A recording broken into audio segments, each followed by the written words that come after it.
আসসালামু আলাইকুম ওয়া রাহমাতুল্লাহি ওয়া বারাকাতুহু। আমরা 33 নম্বর পাঠে কোরআনুল কারীমের প্রথম সূরা সূরাতুল বাকারার 45 নম্বর আয়াত শিখেছিলাম বানান করে সহিহ শুদ্ধভাবে। এবার আমরা 34 নং পাঠে সূরা বাকারার 46 এবং 47 নম্বর আয়াত রিডিং শিখব সহিহ শুদ্ধভাবে ইনশাআল্লাহ। যারা আমার প্রথম পাঠগুলো দেখেননি, বানান করা পাঠগুলো, সেই পাঠগুলো দেখে নেবেন। আমি সেখানে শব্দে শব্দে বানান করে দিয়েছি, সেই পাঠগুলো দেখলে আপনার জন্য এই পাঠ পড়া আরো সহজ হয়ে যাবে। أعوذ بالله من الشيطان الرجيم. بسم الله الرحمن الرحيم.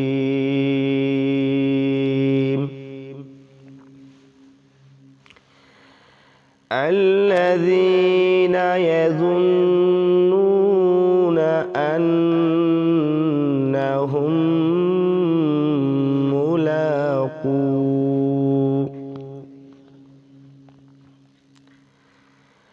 الذين يظنون أنهم ملاقو। এখানে দেখুন, আমি এখানে নুনকে গুণনা করলাম এবং এখানে মিমকে গুণনা করলাম, এখানে নুনকে গুণনা করলাম। একটা জিনিস মনে রাখবেন আপনারা, যদি নুনে অথবা মিমের তাসদীদ থাকে সেক্ষেত্রে সেখানে গুণনা করা ওয়াজিব হয়ে যায়। আর আমি এখানে টেনে পড়েছি এক আলিফ, কারণ জেরে বাম পাশে যজমার ইয়া রয়েছে, সেক্ষেত্রে আমরা এক আলিফ টেনে পড়বো। এখানেও আমরা এক আলিফ টেনেছি, কারণ পেশে বাম পাশে যজমার অ রয়েছে, এই কারণে আমরা এখানেও এক আলিফ টেনে পড়েছি।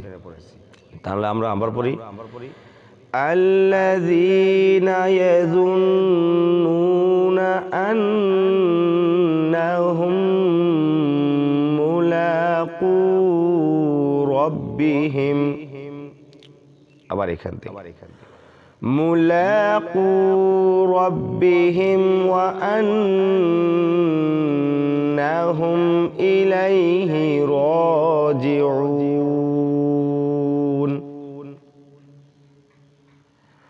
মুলাকু রাব্বিহিম ওয়া আন্নাহুম ইলাইহি রাজিউন।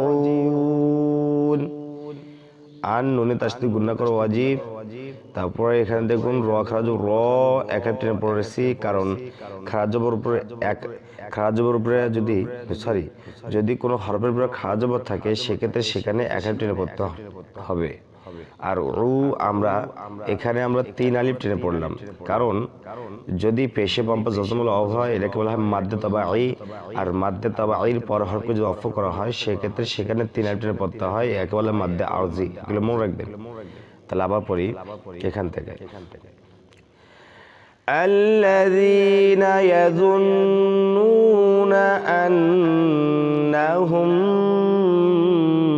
ملاقو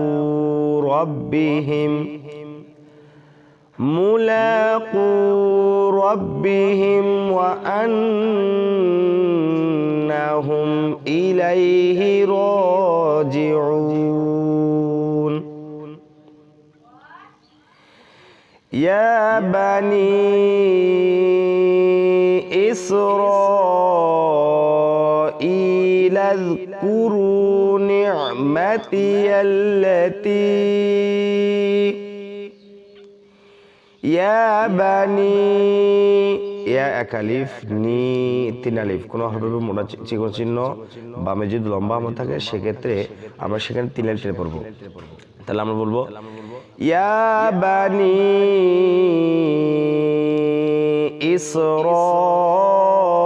ইসরাঈল। এখানে দেখুন র আমরা 4 আলিফ টেনে পড়বো, কারণ যদি কোনো হরফের মোটা চিহ্ন বামে গোল হামজা থাকে সেক্ষেত্রে সেখানে 4 আলিফ টেনে পড়তে হবে। তাহলে বলবো ইসরাঈল আযকুরু। লামদা জালকে ধরলে উচ্চারণ হবে লাজ, নরম হবে। লাযকুরু নি'মাতি আল্লাতী আনআমতু আলাইকুম। দেখুন তিন আলিফের বলবো, উপরে চিকন চিহ্ন, বামে লম্বা হামজা। তাহলে আমরা পড়ি আবার নি'মাতি আল্লাতি নি'মাতি আল্লাতি আনআমতু আলাইকুম। চাপ দে আইন, আলাইকুম। নি'মাতি আল্লাতি আনআমতু আলাইকুম ওয়া আন্নী ফাদ্দালতুকুম ওয়া আন্নী ফাদ্দালতুকুম আলাল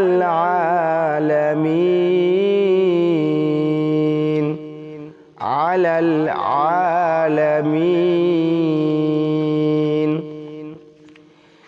ইয়া বানি ইসরাঈল আযকুরু নি'মাতি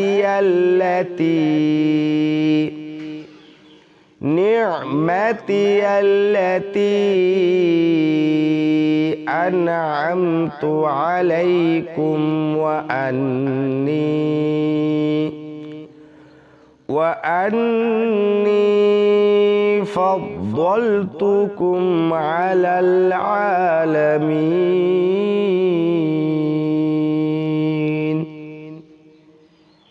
তাহলে আজকের ভিডিওটা এই পর্যন্ত। ভালো লাগলে অবশ্যই আমাকে কমেন্ট করে জানাবেন। আর যদি আপনারা আরো কিছু পাঠ বানান করে সহিহ শুদ্ধ শিখতে চান তাহলে আমি শেখাবো ইনশাআল্লাহ। আসসালামু আলাইকুম ওয়া রাহমাতুল্লাহি ওয়া বারাকাতুহু।